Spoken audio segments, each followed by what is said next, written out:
কিছুদিন আগে মামুনি টবে একটা স্থলপদ্মের গাছ লাগিয়েছিল, আর সেই গাছে দেখো একটা কত বড় পদ্ম ফুল ফুটেছে। একটা ফুল দিয়েই গাছের কতটা সৌন্দর্য বৃদ্ধি করছে।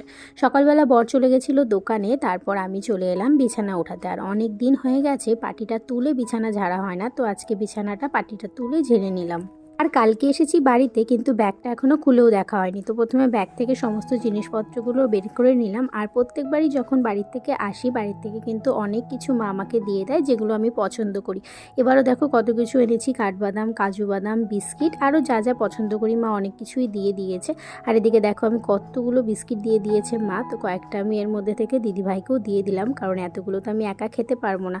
আর আজকে যা গরম পড়েছে, এই গরমে কিন্তু বেলের শরবত খাওয়া খুবই ভালো। তো বেলের শরবত বানিয়ে সবাইকে দিয়ে দিয়েছি, আর তারপর আমি নিজেও খেয়ে নিলাম। আর সকালে কয়েকটা জামা কাপড় কেচেছিলাম, সেই জামা কাপড়গুলো এখন ভাঁজ করে নিচ্ছি। আর আজকে সারাদিন যা গরম ছিল, দিন শেষে একটু বৃষ্টি হয়, এখন আবহাওয়া অনেকটা ঠান্ডা হয়েছে।